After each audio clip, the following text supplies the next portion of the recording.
Salut chers amis, Bing vient d'annoncer une grosse news, on va découvrir ça tout de suite dans cette vidéo, c'est parti. Donc voilà, Bing a annoncé donc une grosse news il y a quelques heures de cela et voilà, le Bing Chat est désormais public, plus besoin voir vraiment de waitlist pour pouvoir accéder désormais au Bing Chat.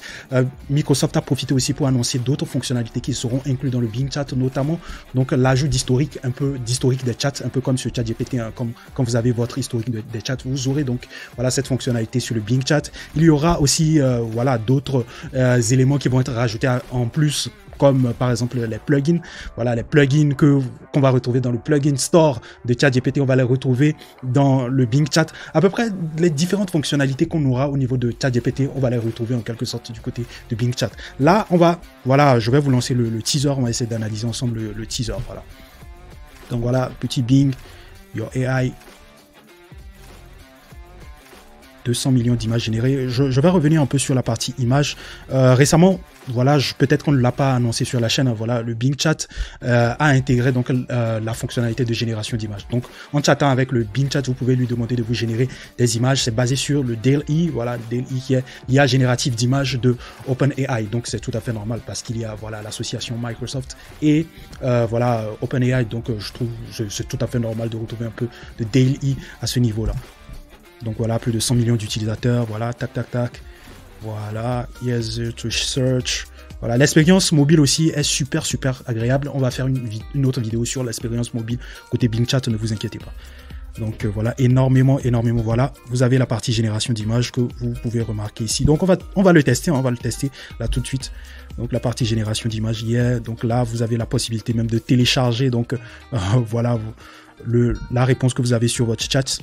Ce qui est très intéressant, je reviens légèrement en arrière pour vous montrer. Donc vous pouvez télécharger donc voilà le contenu de votre chat ici et puis voilà le copier ou l'utiliser voilà dans un de vos projets par exemple. Vous avez la possibilité aussi de partager aussi voilà la réponse que le chatbot vous aura donné et de copier aussi. Voilà, de copier assez aisément donc voilà la réponse du chatbot et puis de le coller. Ça peut être, vous pouvez par exemple demander donc à Bing Chat de vous rédiger par exemple un mail pour répondre à un collaborateur par exemple, donc il vous rédigera le mail et vous n'aurez juste qu'à copier ça et puis tac, envoyer. Ou si par exemple vous demandez au Bing Chat de vous rédiger un contrat, il vous rédige le contrat, vous avez qu'à télécharger le contrat en version PDF ou en format que vous voulez et puis vous envoyez le contrat donc à votre collaborateur par exemple. Donc voilà, il y a énormément d'options. Donc easier to use, ça je l'avoue, c'est très facile d'utilisation. Donc là, on retrouve donc le fameux OpenTable. OpenTable, ça fait partie des plugins qui ont été mis en avant pour présenter le plugin store du côté de ChatGPT, ce qui a créé énormément de buzz. On a eu l'occasion de vous le présenter sur cette chaîne. C'était ce fameux plugin qui te permettait de faire des réservations de restaurants sur ChatGPT. On l'a eu à présenter à maintes reprises ici, donc on le retrouve ici. Donc cela montre que voilà, des plugins seront intégrés au sein du Bing Chat et ça, moi je trouve ça vraiment fantastique. Énormissime. Donc, ce qui montre que vraiment, vous n'avez plus forcément besoin quelque part de vous abonner au ChatGPT+, parce que la plupart des fonctionnalités, toutes les fonctionnalités que vous aurez du côté de ChatGPT, vous les aurez ici gratuitement. Donc, c'est super cool. Franchement, c'est top. Et je pense que ça va... Voilà quoi, pour moi, le plugin store, ça sera vraiment la véritable révolution. Franchement, ça sera vraiment la véritable révolution. Ça sera en quelque sorte du all-in-one. On aura donc la possibilité derrière de suivre, de réserver des restaurants sur Bing Chat, de faire quoi encore, de faire du shopping sur Bing Chat. Déjà sur Bing Chat, vous pouvez demander à Bing Chat de vous comparer les prix des différents produits déjà, puisqu'il est déjà connecté à Internet. Donc ça sera très facile. C'est énormissime.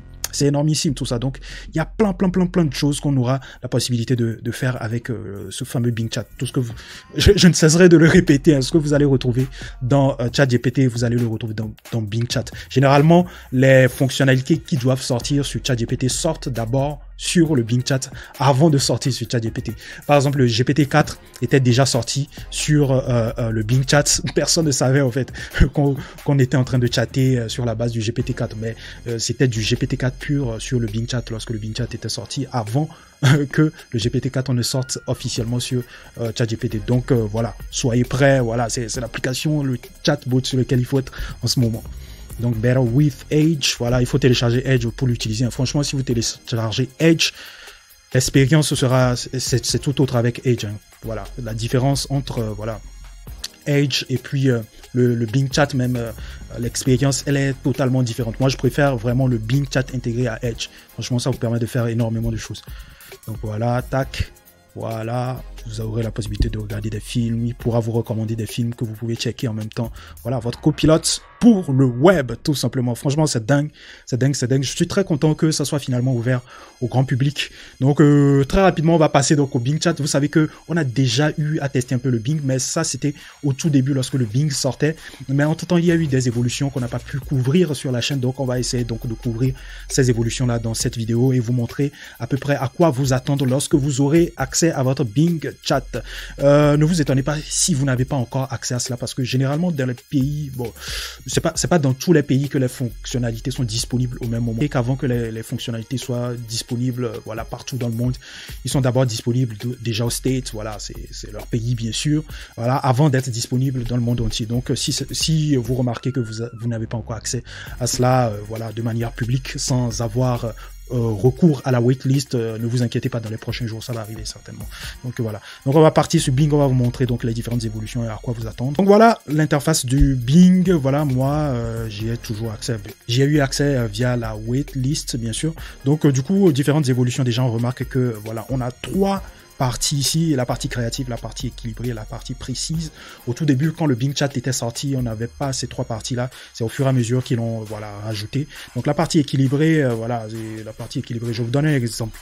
Si vous allez sur la partie créative et que vous lui demandez de vous générer du code pour un jeu par exemple, un jeu de Snake par exemple, la partie créative ne va pas vous donner le code, il va vous donner les différentes étapes à suivre pour pouvoir coder vous-même. Voilà, vous voyez. Donc la partie équilibrée, quant à lui, il va vous donner les différentes étapes à suivre pour pouvoir coder, ainsi que le bout de code pour chaque étape. Ouais. Donc, c'est la différence déjà entre ces deux parties-là. Donc, la partie précis, lui, il va vous générer le code en entier de A à Z. Donc, voilà. Voilà à peu près la différence entre ces deux parties. Donc, à vous de choisir, à vous de jongler selon voilà, ce que vous recherchez, bien évidemment, selon ce que vous voulez vraiment faire. Par exemple, la partie créative, lorsque vous recherchez, par exemple, des idées de cadeaux, vous recherchez des idées pour donner un titre à votre vidéo, pour les créateurs de contenu, par exemple, vous recherchez des idées de contenu. Moi, je vous conseille plus la partie créative. Et la partie précise, lorsque vous êtes par exemple sur un projet, sur du code pur ou sur par exemple voilà, un projet assez complexe qui demande voilà, voilà, être droit au but sans faire de détour, sans faire de blablabla, voilà, vous allez donc sur la partie précise si vous voulez donc une réponse voilà, claire et nette sur le projet ou par rapport à ce que vous recherchez. Donc voilà, donc équilibré, créatif, nanani, nanana. Donc voilà, on va très rapidement essayer de poser une question juste comme ça là. Combien d'heures y a-t-il dans l'année par exemple? Voilà, on clique là-dessus. Donc déjà quand vous arrivez, il vous propose déjà des questions que vous pouvez poser, hein. Voilà, combien d'heures y a-t-il dans l'année par exemple? Et donc, il va vous générer tout ça. Déjà, vous allez remarquer que là, on a 1 sur 20 ici. Donc, ça veut dire que par rubrique, vous avez droit qu'à 20 réponses de la part du chatbot. Une fois que le quota est atteint, vous êtes obligé de créer donc une nouvelle rubrique pour pouvoir donc chatter avec votre chatbot. C'est à ça que Microsoft veut pallier en intégrant maintenant l'historique des chats que vous avez sur ChatGPT. Donc avec l'historique des chats, je pense pas qu'il y aura encore voilà cette limite là, ce quota ici. Donc vous aurez donc votre historique, vous pouvez chatter avec le chatbot comme vous voulez par rapport à cela. Vous pouvez organiser donc votre chat comme vous voulez. Ce qu'on n'a pas là en fait, voilà, sur ce que j'ai là actuellement, je n'ai pas l'historique des chats, je peux pas voilà enregistrer mon chat. Et je parlais aussi de la fonctionnalité de génération d'images. On va tester ça tout de suite. Essayons d'aller dans la partie créative plutôt. Hop, dans la partie créative, on va aller là-dessus. Donc, hop. Donc, je lui dis, génère-moi une image de chat en train de danser.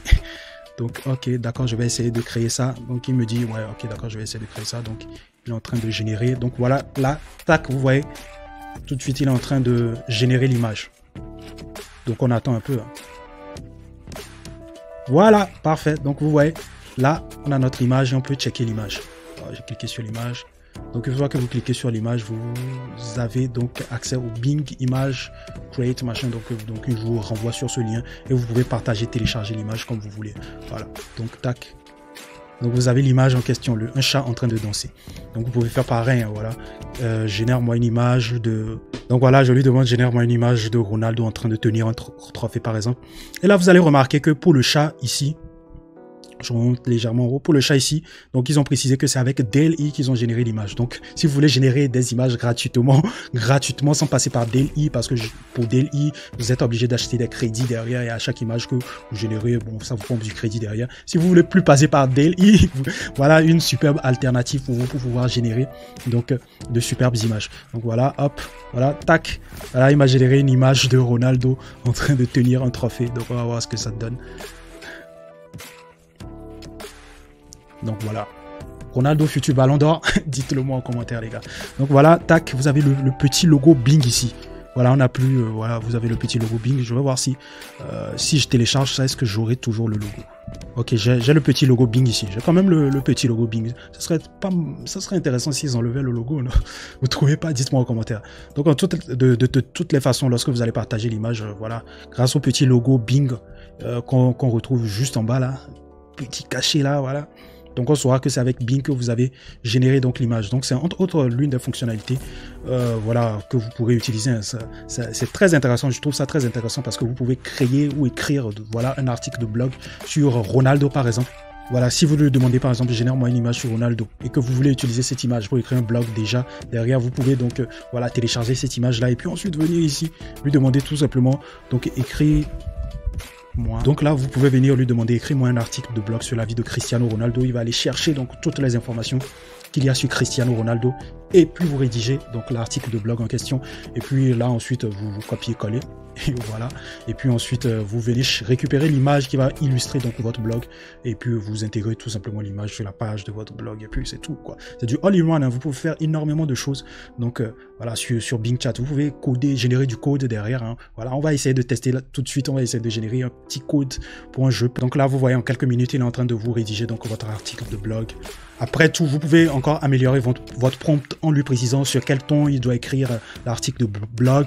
Ou soit si c'est pas un article de blog ou si c'est une vidéo que vous voulez faire sur Cristiano Ronaldo, vous pouvez par exemple lui demander de vous générer donc une image de Cristiano Ronaldo en train de tenir un trophée, même si ça ne ressemble pas trop à Cristiano Ronaldo. Donc vous prenez par exemple cette image là, vous pouvez l'utiliser comme thumbnail par exemple de votre voilà, de votre vidéo par exemple, vous l'utilisez comme miniature de votre vidéo, je voulais dire. Donc une fois que vous avez cette image, bien sûr que DLI, c'est vrai que c'est sur DLI comparé à Midjourney, DLI n'est pas encore voilà au niveau de Midjourney. Hier on a parlé de Midjourney, la version 5.1 qui est encore plus ouf.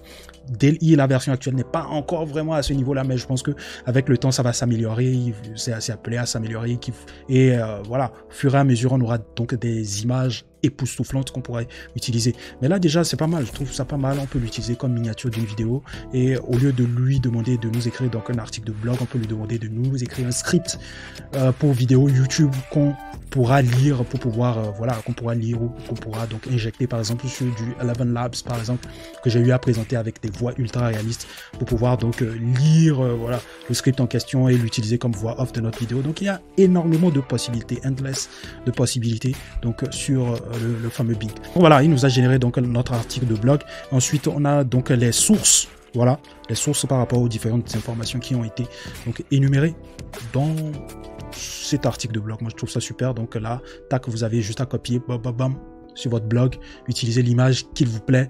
Et puis, je pense que le tour est joué. Hein, et après, vous pouvez améliorer le prompt comme vous voulez.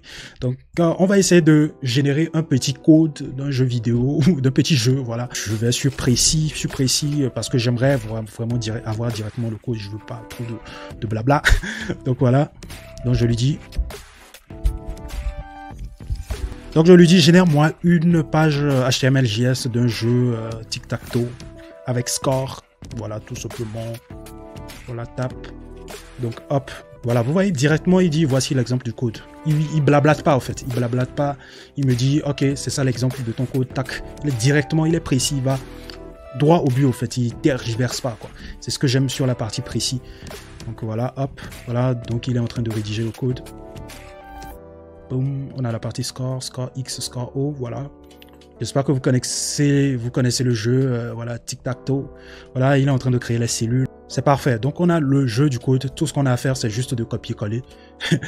de copier tout simplement et de le coller. Hein, voilà. En moins d'une minute, hein, je pense bien, hein, on a un jeu tic-tac-toe. Donc, je suis sur mon Visual Studio Code. J'ai juste qu'à coller donc, le code là et enregistrer donc, le fichier HTML en question. Donc, voilà, j'ouvre le fichier. Donc, voilà, j'ai le petit jeu tic-tac-toe qui est là. Hop. Lorsque je clique, j'ai le X qui est là. Oh, non, franchement, c'est parfait. Hop. Le deuxième joueur joue. Le deuxième joueur, c'est le petit toe ici. Je pense que vous connaissez le jeu. Hop. Donc, voilà. Hop. Hop. Donc, le fameux tic-tac-toe. X-win. Ok. Donc, le X a gagné tout simplement. Donc, franchement, c'est parfait. Moi, je trouve ça top. Hein.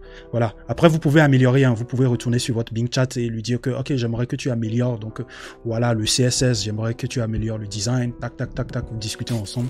Et puis, pouf, vous trouvez un terrain d'entente par rapport donc, au design du jeu. Là, c'est basique. Il n'y a pas vraiment eu de design effectué derrière. Donc, déjà, la base, on l'a déjà. Donc, voilà. Donc, c'est super cool. Donc, voilà, grosso modo, voilà tout ce que vous pouvez faire. Hein. Voilà, je pense qu'il y a une infinité de choses que vous allez faire avec le Bing Chat. Je ferai des vidéos par rapport aux idées, par rapport aux choses que vous pouvez faire avec le Bing Chat. Hein. S'il s'agit de vous énumérer les idées de projets que vous pouvez faire avec le Bing Chat, comment est-ce que vous pouvez l'utiliser. On ne terminera pas cette vidéo, les gars. On ne la terminera pas. Donc voilà ce que j'avais envie de vous présenter aujourd'hui. Hein. Grosse news, ça va bientôt arriver. Hein. Franchement, je pense que... Google, franchement, ces derniers temps-ci, j'utilise plus Google. En vrai, c'est sur Bing Chat, au fait, que je fais la plupart de mes recherches, soit sur ChatGPT. Voilà. Donc, Google, ça fait un bail, franchement, que j'ai plus vu la page d'accueil de Google en vrai. Peut-être, les seules choses pour lesquelles j'interagis avec Google, c'est peut-être pour mon Gmail, YouTube, c'est, voilà, avec Google, voilà. Donc, mais Google, le moteur de recherche en lui-même, je suis plus trop là-dessus. Je suis en mode ChatGPT, en mode Bing Chat, etc. N'hésitez pas, franchement, à utiliser le Bing Chat. Ça va vous faire un x10 en termes de productivité, franchement. On y reviendra, on fera d'autres vidéos pour vous montrer, au fait, les cheat codes, les astuces à utiliser sur Bing Chat pour aller assez vite. Donc voilà la grosse news que j'avais envie de vous présenter aujourd'hui. Merci à tous ceux qui nous donnent de la force en commentaire, qui partagent nos vidéos. C'est super cool, ça me va droit au cœur, Merci pour la force que vous donnez à la chaîne. N'hésitez pas à partager donc cette vidéo autour de vous, à liker, à commenter, voilà, à faire tout ce que vous voulez. Bref, donc n'hésitez pas à faire tout ça. Je vous retrouve à la prochaine. Prenez soin de vous. Peace out, les gars.